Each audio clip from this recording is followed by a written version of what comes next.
when something over, like here, there are lots of deletes. It's like a second, and they're just done. Welcome to the Gaming Legion. I'm your host, Cliptus, and that right there was just a quick snapshot of the new Double Swing Dust Devil Barbarian. I got a full guide for you here. We're going to hop right back into that run so you can see what it looks like, and then we got the rest of it for you. Right, here's the run.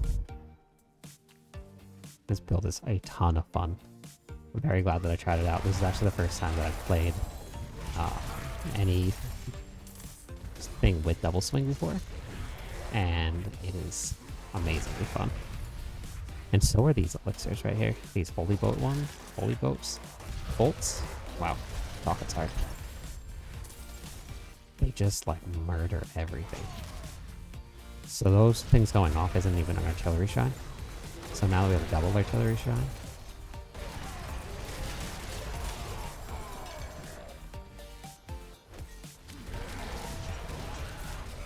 So I'm running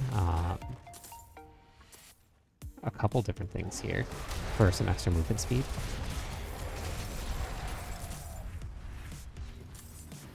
This build is super fast, very, very spammy.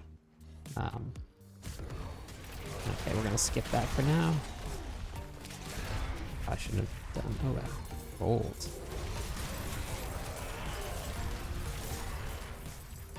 So I haven't even healed at all. Like, it's got a lot of healing. It's got some good damage reduction. Got some really good offense. I think it's a ton of fun. But as soon as you like leap into anything and you pop a couple shouts, the whole entire room just dies. And then when something over, like here, there are lots of deletes. It's like a second, and they're just done. Oh. And you don't even need to run anything higher than this. This is like the max dungeon level that you need to run. You get max XP bonus in this dungeon here, so when you're leveling, this is it. If you can clear higher, you absolutely can. Which this character can clear much higher, but when you're doing... Oh, nice. Leveling, and you really want, like, your goal is just to get to 100, then you don't even need to worry too much about the level or the cliff XP, because they did increase the amount that you get that drops, so we just kill things, like, that's it. And then because the loot drop is less, and we're just getting a bunch of Veiled Crystals. Did I slay that other priest? Yeah, I did. Okay. I didn't even know. Thing died way too fast. I probably didn't even see it on the screen. Sometimes those twisters fly off and you don't even see it. It's pretty insane.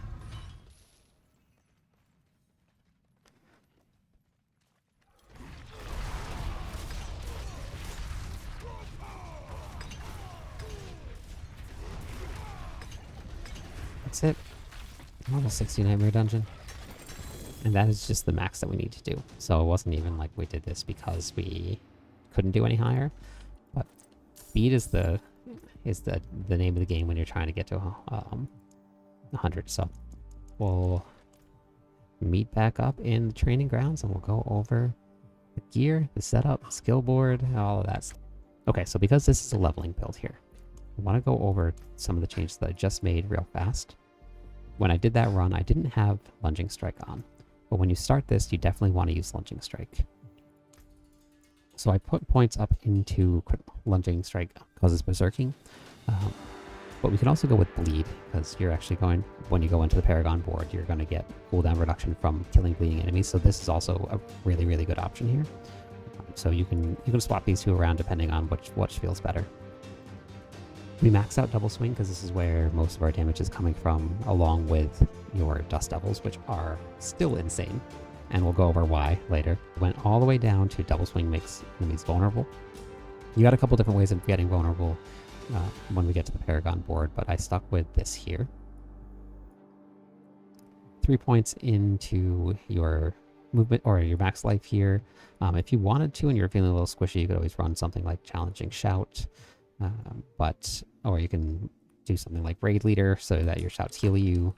There's a couple different options if you wanted to, but I put into max life. Then we went into Rallying Cry. We also needed the bleed, so we put 1 point into Outburst and then 1 point into Tough as Nails.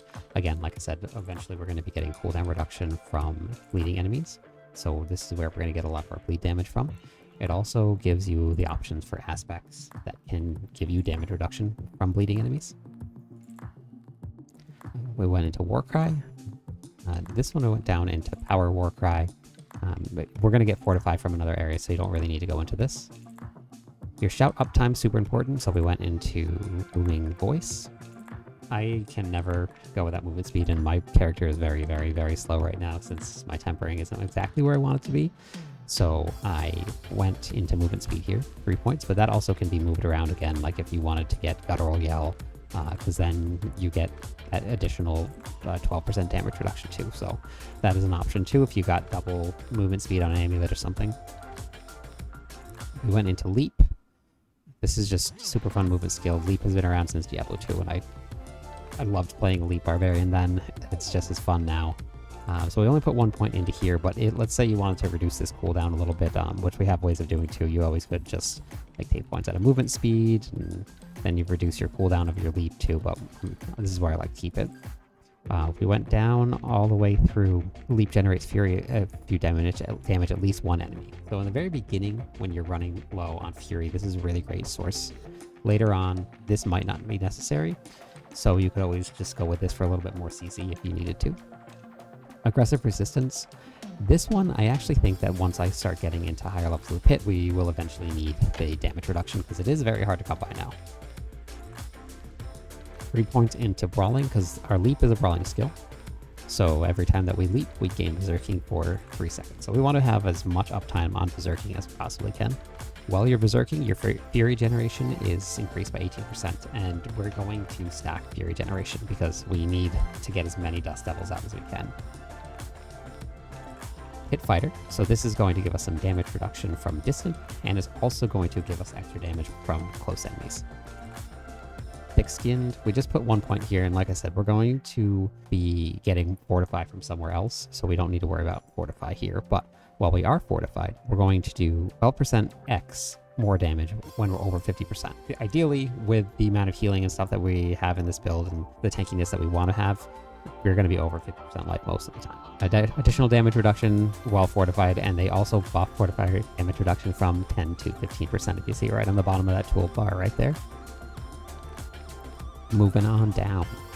We're going to be running Bludgeoning Weapon for Lunging Strike. I went into this so we do an additional damage, because Lunging Strike now got buffed, so it actually does quite a bit of damage here.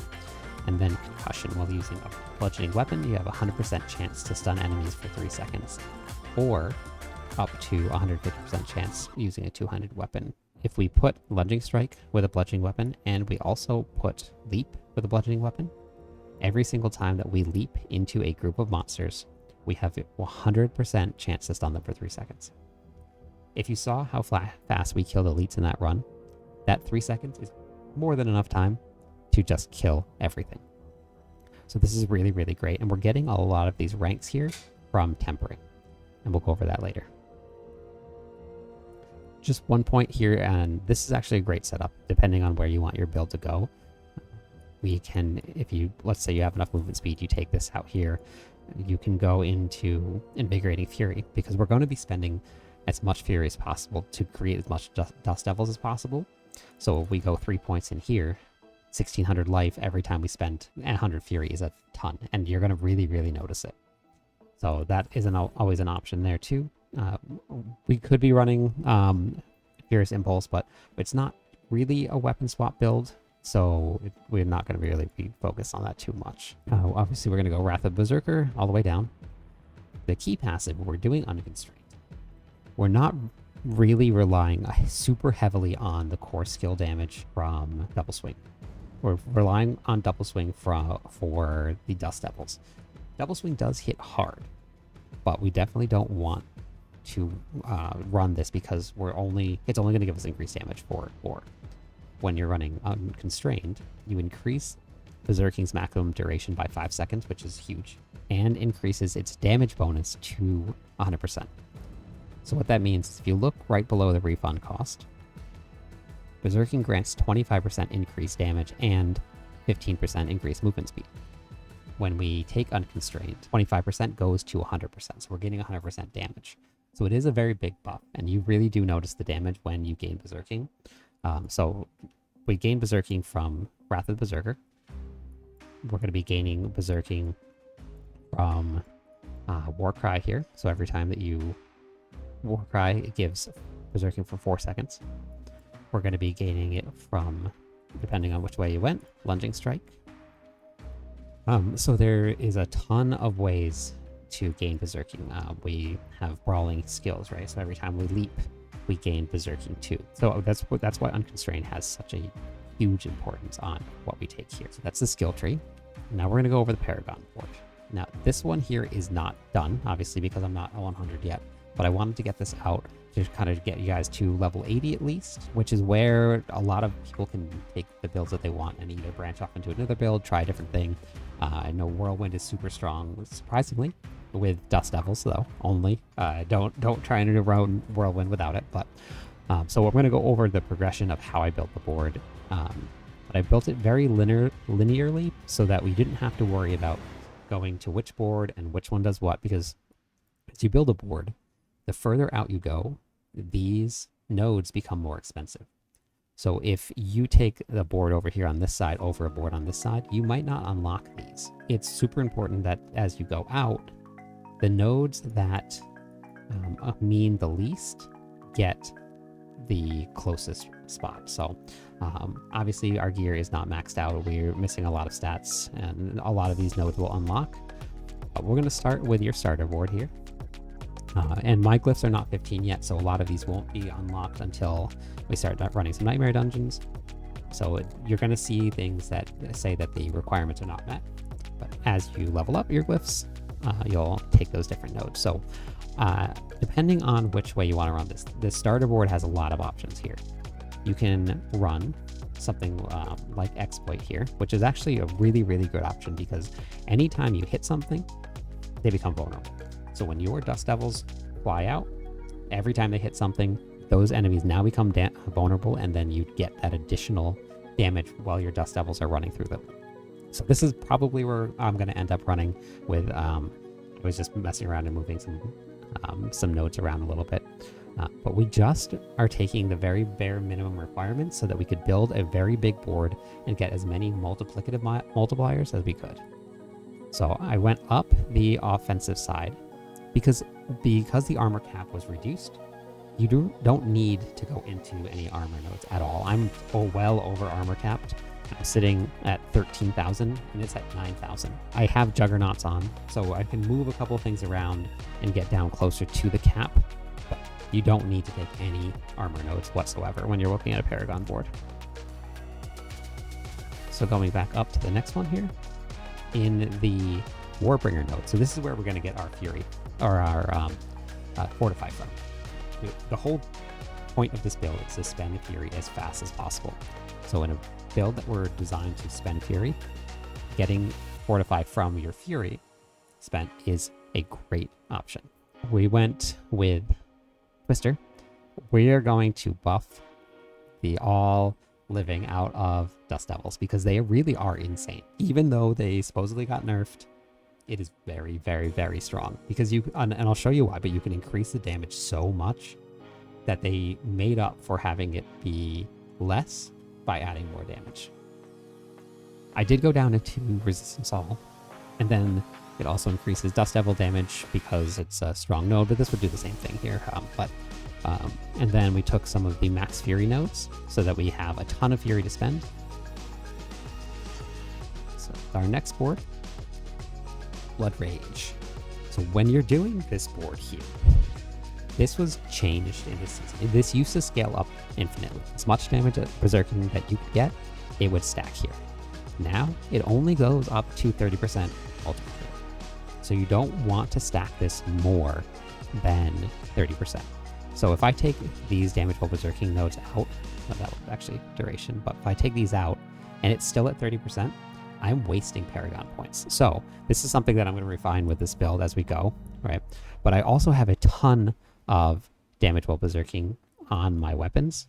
So that is something that I can now reroll because I don't need that much. So that gives me a whole nother range of stats that I can put in a different direction than what we used to do. So going back into this board here, for this glyph, we took Martial because obviously we want to be able to reduce cooldowns as fast as possible on your leap. So we went with Martial to cool down our skills. Let's move up to the next board here. This is just a quick little starter. When you're building Paragon boards and you're trying to get the most out of boards that you can, you want to find little ways where you can get to other boards as fast as possible with as little points as you can. So for this one here, this is the Bonebreaker node. This would actually have been really cool to get to, but that path to get from here all the way up to here is really long. So this might end up changing, and if it does, then I'll make another video for it. But for now, we're going to run without it. Obviously, overpower damage still hits really, really hard. We're still going to do a ton of damage, and we would only be relying on overpower for double swing. We went with Ire here. This is more damage while berserking, but this one, like I said, I might have too much as it is, so we could always swap this out, because if I take out Ire and I come back down to here, now we're at 26%. So even if I put those in, we won't be capped. So I know that this Ire glyph, which has only 32%, right? That's my range. I'm pretty much at exactly where I want to be so that I'm capped. And then I can keep some of these damage while berserking nodes out because I have that 32%. But I don't have to put any other points in here. That'll go up a little bit as I level up my glyph, but I don't need to put any other strength nodes in here because I won't get any value out of it. It's going to put a little bit of additive damage to it, but that's not really that much. So it's not worth it. So now we come into the next board, Decimator, which I have enough points here to unlock the node. So when you make an enemy vulnerable, your damage is increased by 10% for 5 seconds. So just straight 10x. So the goal is to add as many multiplicative numbers as we can to this row of damage that we're doing. Okay? So we're adding another 10% X here for 5 seconds, and overpowering a vulnerable enemy grants an additional 10%.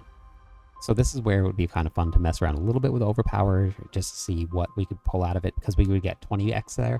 But for now, we're going to just kind of roll with what we got. So we went with Rumble for this glyph. Your earthquake damage is increased. We'll go over that a little bit. 10% chance, or 10% X increased damage to bosses and crowd control enemies for each active earthquake. So if we're spamming leap around, we're going to just keep on stacking a whole bunch of damage. And with a variant that I kind of have been messing around with, I at one point had infinite leaps. I would leap Dust Devil, leap Dust Devil, leap Dust Devil, leap Dust Devil. It was pretty insane and a ton of fun. So that's a Paragon board right now that's built. In the planner that I will have the entire Paragon board all laid out, and it'll be in the description. And then it's gonna carry, this build can carry you straight to 100. You don't need to change at all. This will go all the way there, and it will go there very, very quickly, because I was running tier 56, 100% XP all the way up to level 100 with a full party of 4, and I was carrying. Like, they were all in their 40s and 50s, and we were just flying through things. So this build is very, very, very impressive. Okay, so let's look at the aspects now. So for your helmet, and this is something that is actually really, really cool that I started messing around with a lot. If you look here, my Fury is full. Barbarians are not supposed to start with full Fury. If I spend Fury, and you watch this, look at how fast this Fury increases. So if I'm taking damage, because that's what generates Fury for a Barbarian, and I have extra Fury generation, your Fury stays capped forever.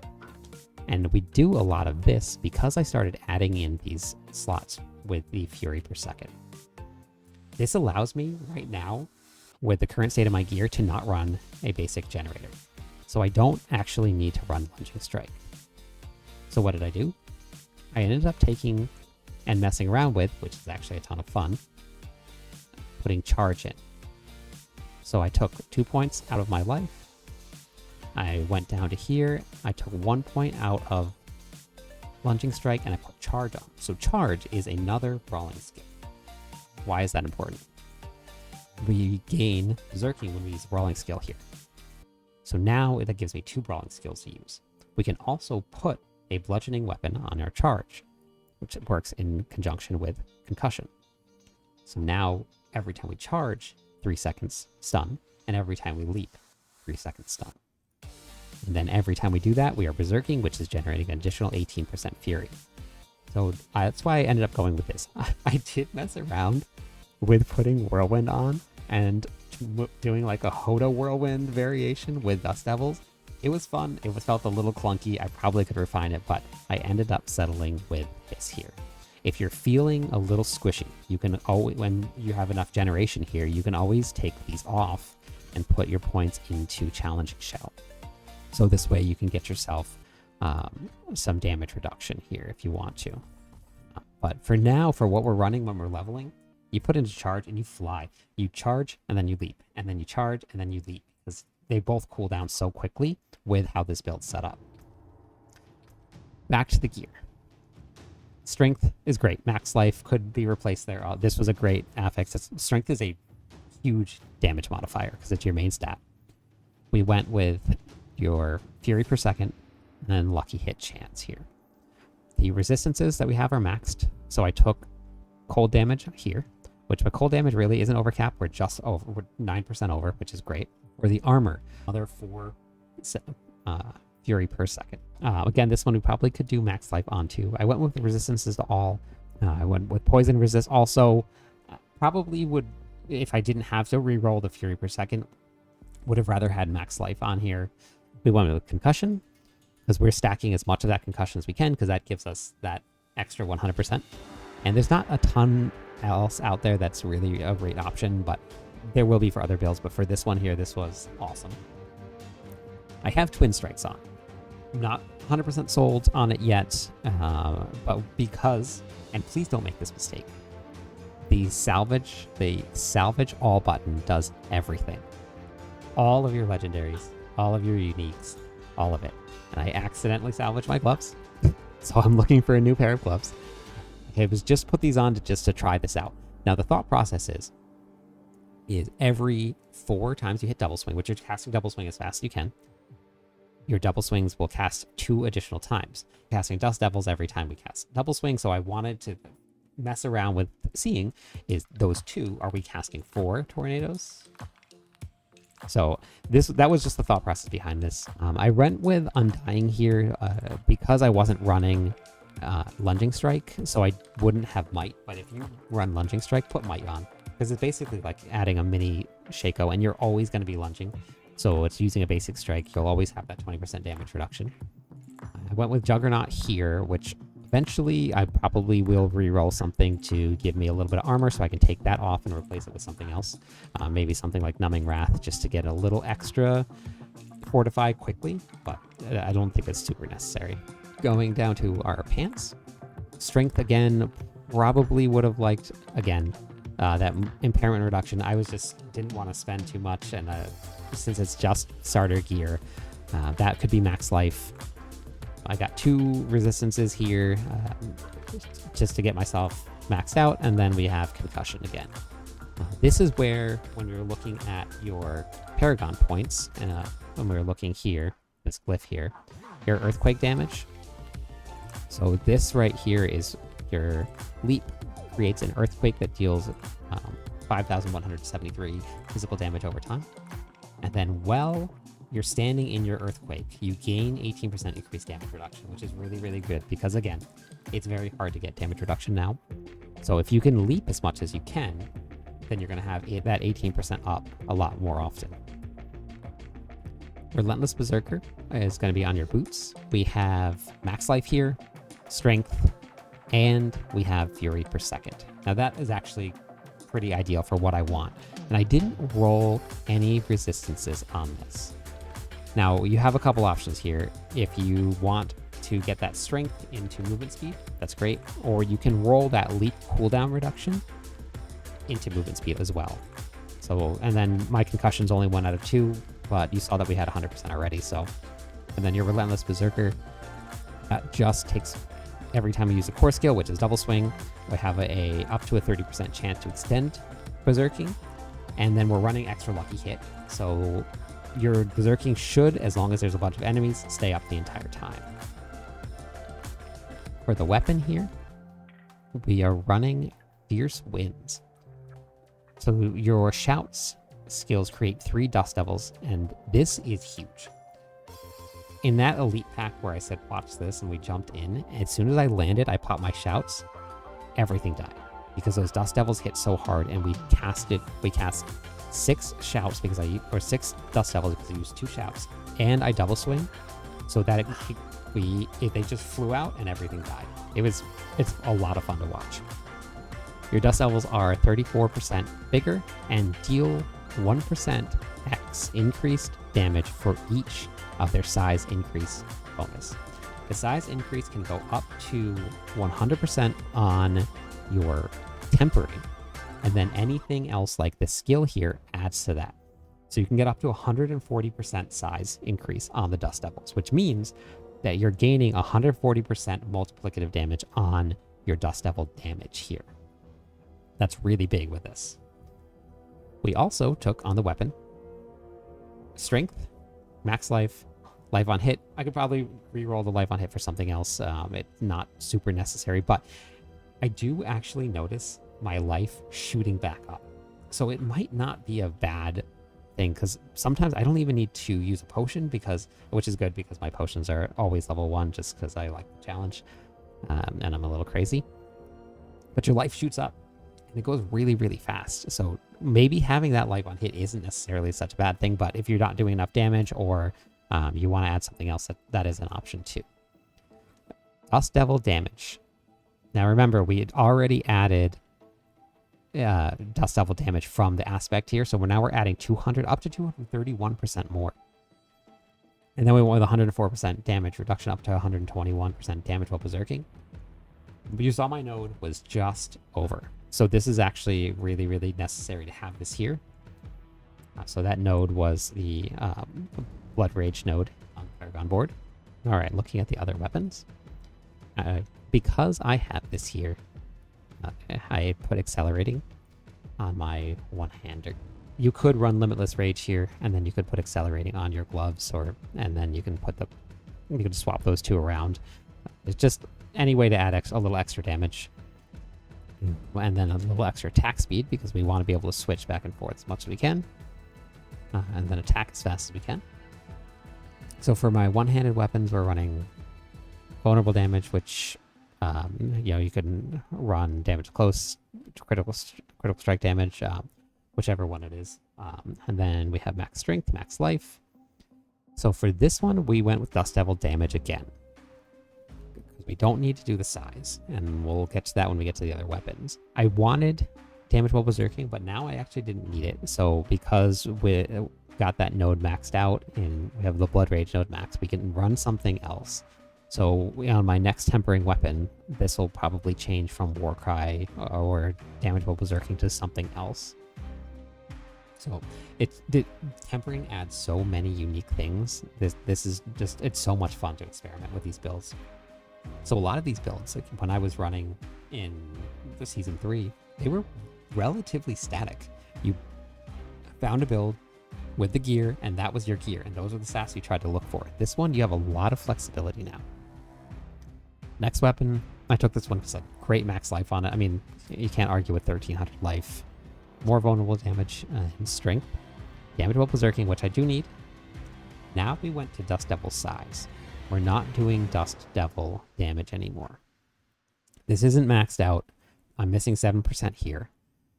But remember, when we look at this aspect here, for each damage or each increase of their size, we're actually doing more damage. So this is actually doing Dust Devil size and damage. So this is a really, really great option here for that tempering node. I'm running Earth Striker here because I haven't found an intercom yet.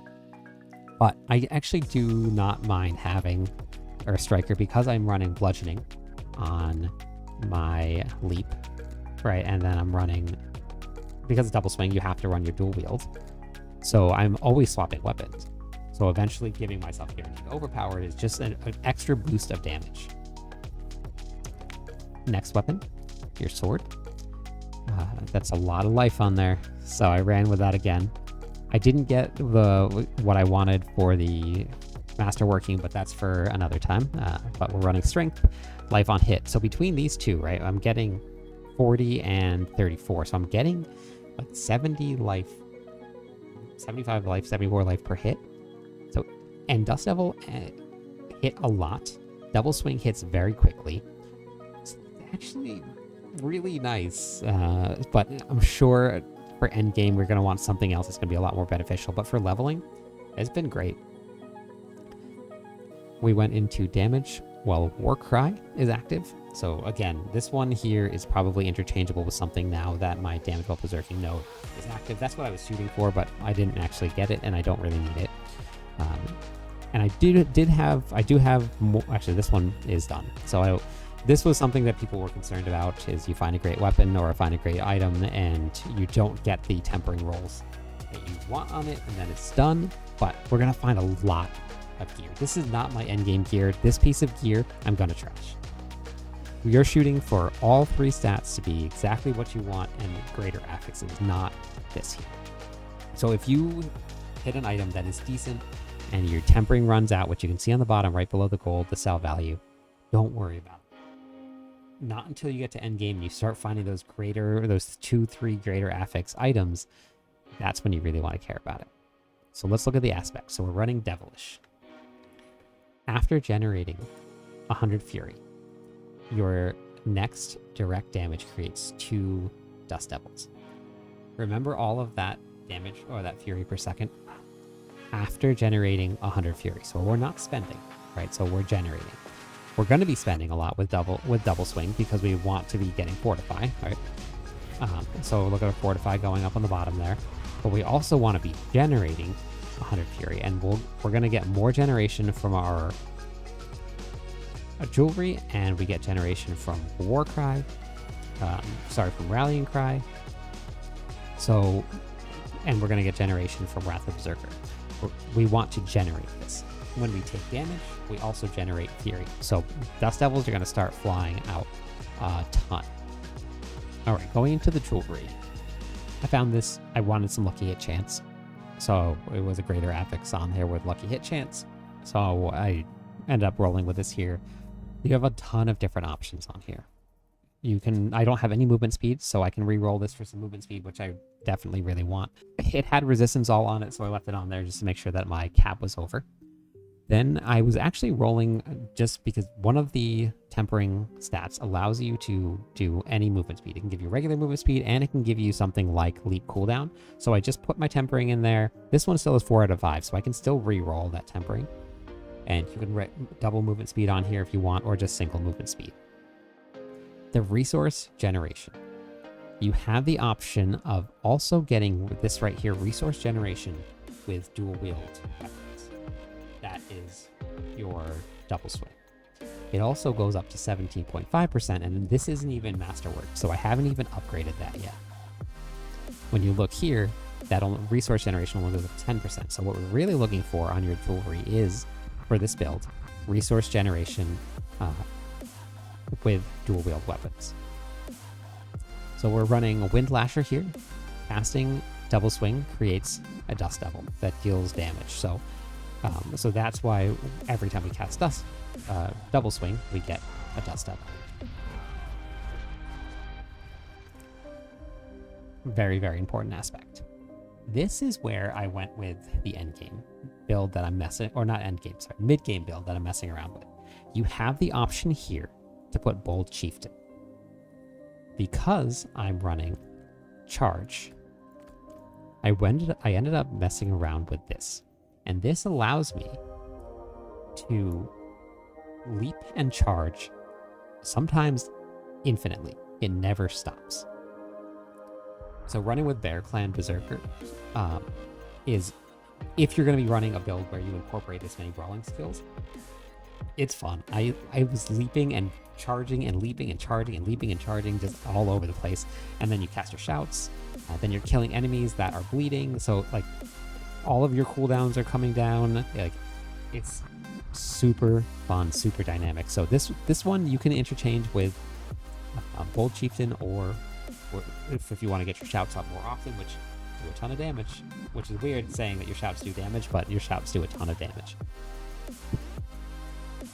Then we went down to Giant Strides. This right here is very necessary for Leap. It reduces the cooldown, and I have almost like a bare minimum one. Reduces the cooldown by 5 seconds per enemy hit, up to a maximum of 9 seconds. Hitting a boss provides that 9 seconds, which is amazing because when you look at charge, it actually, when you hit a boss, it does less. So this one actually was really, really nice. Actually, I think we went to the wrong charge skill point right here. So with charge, it's up to 6 seconds, but hitting a boss is 4 seconds. So with Leap, they made it the same, which is really, really nice when you look at this here. So for this ring, and let's go over the affixes, because we talked about the Fury generation. I have some damage while berserking, and I have some max life, some strength. And then I got my last bit of fire resistance here. So my fire resistance is at 128, which is what I needed it to be. So, and then when we look at the other ring, it's almost exactly the same. It's built pretty similarly. We got basic resource generation on here, which rolls up to 25%.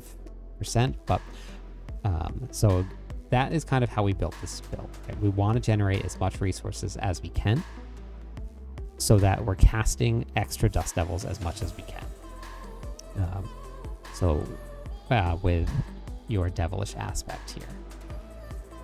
A little bit about stats. Max life is going to be great. I'm only at 85, so I have a ton more life to get. So if I stacked some more on any piece of gear that I wanted to, I can go here. We're missing some here. Your life, even at 85, can probably get up to 25,000, which is amazing. Armor cap is now 9,230, so I'm way over. So I could sacrifice some armor here, which is really, really nice. For this build, running 925 gear on your 2 one-handers and your mace is the important ones. Your slashing weapon, it doesn't really matter too much, but as soon as you get to tier 46 Nightmare Dungeons, which is level 100 monsters, you are guaranteed to get 925 item power. And I started running tier 46 on this character in the high 60s. So I immediately started getting all 925 gear, and I probably could have done it earlier, but I was just leveling with my clan. But a little bit of gameplay, just so you guys can see it while I'm standing here. So if you start with leaping in, you're going to create your earthquake. You stand in your earthquake, it's going to do a little bit of damage, you get some damage reduction. I have started using Rallying Cry first for some Fury generation, because that's going to keep generating. As soon as we land, we're going to start using your double swing. After we've cast Rallying Cry, you're going to cast your War Cry, because both of these are going to generate separately Dust Devils. So another good option, if you wanted to, like, again, weirdly to say, if you want to add a ton more damage, you just take Challenging Shout. So like if I got rid of my charge and I went into Challenging Shout, this is actually going to give me an additional source of damage when I shout. So let's do it. All right, so we'll leap in, cast a shout. All of these tornadoes start going off. We cast more shouts. Tornadoes are going off. We cast more shouts. We leap again. This build gets further in, and you look into the Paragon board here. We were talking about reducing some cooldown skills. So when we put in Disembowel, killing a bleeding enemy has a 10% chance to reduce your non-ultimate cooldown, active cooldowns. So as soon as we leaped in and we cast our shouts, we are now have some bleeding enemies going off. We're going to start cooling down all of these skills. So if you look at, I mean, even this damage here, we're seeing 1 million plus, seeing 500,000. So you're going to start killing them. All your shouts are going to cool down much faster. And it is very fast, which means they're going to come up faster and you're going to do more damage. That's the build. It is super fun to level with. It's very dynamic. Let me know in the comments what you think of the build. Once we get to 100, I'll have more of like an end game build to this. I'm also going to be probably doing Bash next because that looks super interesting. If you want to see a certain barbarian build, let me know so I can get that content out there. I want to try Thorns. I'm definitely going to even do a Hoda build because I love Hoda no matter what they did to it. So let me know what you think. Thanks for watching.